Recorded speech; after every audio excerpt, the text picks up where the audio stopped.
Bienvenue sur Africa 24 dans cette nouvelle édition du 12-15 au sommaire de l'actualité. En Guinée-Bissau, le Parti africain pour l'indépendance de la Guinée et du Cap-Vert insiste sur la nomination du Premier ministre. Le PAIGC qui a remporté les élections législatives exige la nomination de son leader au poste de chef du gouvernement.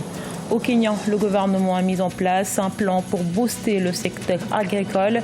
Stratégie de croissance et de transformation du secteur agricole, c'est son nom. Et il a pour objectif d'accroître le PIB agricole à 39 milliards de dollars.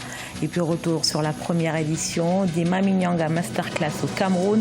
L'événement a permis à 52 jeunes de se former pendant 14 jours sur différents domaines.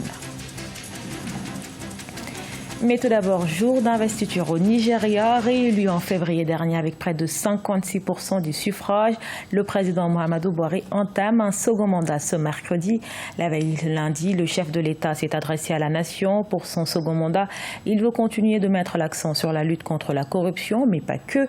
Rendre la police et le pouvoir judiciaire plus efficaces sont également des priorités du chef de l'État. Notons que cette investiture se fait sur fond de contestation.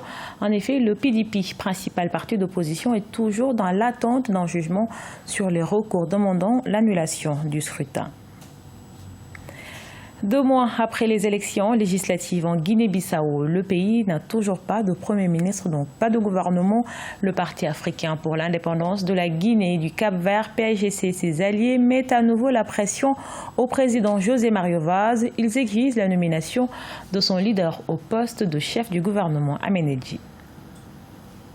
Le nouveau Premier ministre ou abandonner le pouvoir. C'est ce que le Parti africain pour l'indépendance de la Guinée et du Cap-Vert et ses alliés en Guinée-Bissau exigent du président José Mario Vaz. Une situation qui mettra fin à cette longue crise politique que traverse le pays depuis près de 4 ans. À cause du blocage qu'a eu le niveau de l'Assemblée nationale, le président demande à ce que ce problème soit réglé avant de nommer le Premier ministre. Et le PAIGC qui a remporté les élections et qui a la majorité parlementaire exige que le président nomme le Premier ministre et que le Premier ministre se chargerait de régler le problème de blocage qui a lieu au niveau de l'Assemblée nationale. Malgré le bon déroulement des élections législatives du 10 mars remportées par le Parti africain pour l'indépendance de la Guinée et du Cap-Vert, la Guinée-Bissau peine à sortir de la crise politique qu'il traverse depuis le limogeage de Domingos Pereira, chef du PAIGC, en août 2015 par le président Mario Vaz. Lorsque le Premier ministre sera nommé, il a 3 mois pour présenter son programme de gouvernement au niveau de l'Assemblée.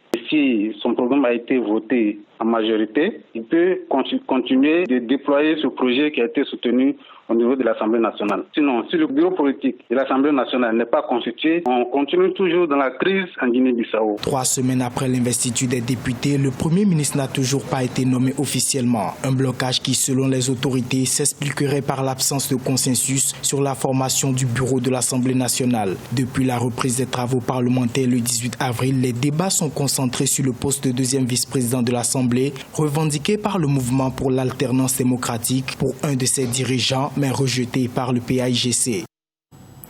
En Mauritanie, les préparatifs en vue de la présidentielle du 22 juin se poursuivent. À moins de 12 jours de l'ouverture de la campagne électorale, la Commission électorale nationale indépendante a tenu une conférence de presse ce mardi 28 mai. Selon son président, les préparatifs sont achevés et les conditions sont réunies pour la tenue du scrutin.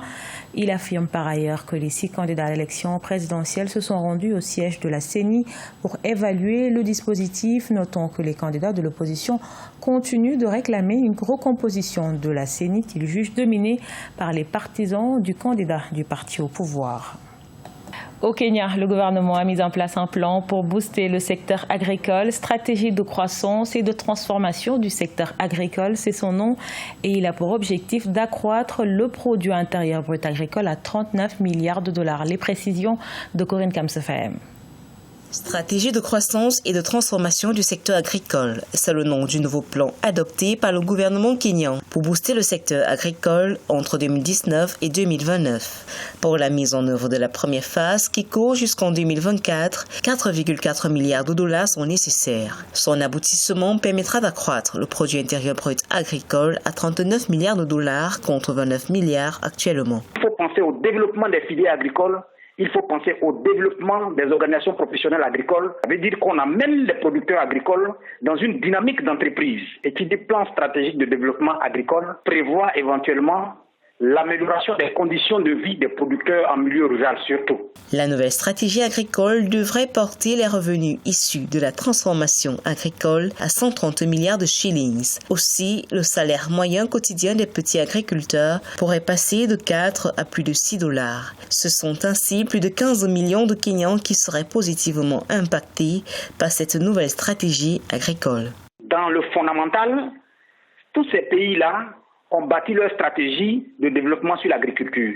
Il y a des programmes déjà qui ont été menés au Kenya, il y a des projets de développement agricole qui ont été déjà menés au Kenya. Il est question de faire la capitalisation des expériences de ces projets-là et relancer de nouveau.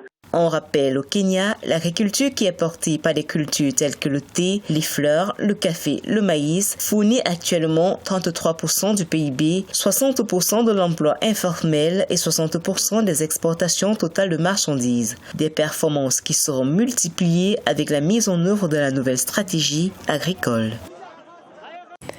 En République démocratique du Congo, la situation du personnel médical présent dans l'Est touché par l'épidémie d'Ebola est de plus en plus précaire. Plusieurs médecins et infirmiers travaillant dans les territoires de Beni et Lubero sont obligés de fuir, de déménager ou de quitter temporairement leur domicile suite à des menaces de mort dans cette zone où la maladie sévit, qui a déjà franchi le cap des 1818 cas confirmés pour 1277 décès. Un climat d'insécurité et de méfiance de la population à l'égard du personnel soignant s'est installé. On écoute à ce propos Matichi Dissomoeti, directrice régionale de l'OMS pour l'Afrique. Nous avons constaté une augmentation spectaculaire du nombre d'attaques dans la région du Nord Kivu au cours du dernier mois, à l'épicentre même de l'épidémie d'Ebola. Depuis le début de cette année, nous en avons recensé 174 contre des centres de santé, des attaques qui ciblent soit des établissements de santé, soit des agents de santé ou alors des bénévoles. Et certaines d'entre elles impliquent des patients qui doivent fuir pour se protéger. Nous constatons que les incidents de ce genre ont été multipliés par 3 depuis le début de l'année 2019, comparativement aux 5 derniers mois de l'année 2018. L'insécurité est donc la véritable raison pour laquelle cette riposte à Ebola est si complexe et si imprévisible. Elle nous empêche d'avoir accès à certaines zones et c'est ce qui explique l'augmentation du nombre de cas. Si nous ne pouvons pas arriver jusqu'aux malades, alors ces derniers n'auront pas la chance d'être vaccinés ou de recevoir des traitements qui peuvent leur sauver la vie. Dans le reste de l'actualité, une cinquantaine d'apprenants issus de l'initiative Maminyanga Masterclass ont reçu récemment leurs attestations au Cameroun. Formés en entrepreneuriat, ils sont désormais plus outillés pour démarrer des activités lucratives dans des domaines variés. L'initiative soutenue par la femme d'affaires camerounaise vise l'autonomisation des jeunes du continent. Corinne Kamsefahim. Au Cameroun, la première édition de Maminyanga Masterclass a rendu son verdict. Plus de 50 apprenants ont reçu leur parchemin après une formation intensive de 14 jours en entrepreneuriat. Au menu, intelligence financière, force de vente, marketing, communication digitale, business création, leadership. Pour Françoise Pouiné, promotrice de cette initiative, le développement du Cameroun et de l'Afrique passe par l'autonomisation des jeunes. Aujourd'hui, 50%, plus de 50% de la population, c'est la jeunesse. Et cette population va se multiplier. Et si nous n'essayons pas de créer des activités, de la prise en main, comme ce que nous avons monté avec vous, comment est-ce qu'on peut faire pour construire le Cameroun et l'Afrique ? Les apprenants issus prioritairement des communes d'arrondissement de Yaoundé 5 et 6 n'ont pas attendu pour mettre en pratique les enseignements reçus. 3 prix ont été accordés pour les 3 meilleurs projets montés et améliorés durant la formation. Justement, à Yaoundé 5, nous avons présenté 22 projets. Et nous avons eu le bénéfice que 3 de nos projets ont été sélectionnés parmi les meilleurs. Le projet des jus de fruits, le projet de l'héliciculture et le projet des fleurs naturelles dans des hôtels et administrations parapubliques. Il est question pour Maminyanga de mettre les jeunes de Yaoundé 5 à la formation. Dès qu'ils auront fini la formation, ils vont bénéficier d'un appui allant de 250 à 500 000. En juin 2019, la deuxième édition de Maminyanga Masterclass se tiendra à Douala, capitale économique du Cameroun. Le cap sera ensuite mis sur Abidjan en Côte d'Ivoire dès le mois d'août 2019. Ce journal a été réalisé par l'ensemble de la rédaction. Merci pour votre fidélité. Retrouvez dans un instant une nouvelle édition de l'actualité sur Africa 24.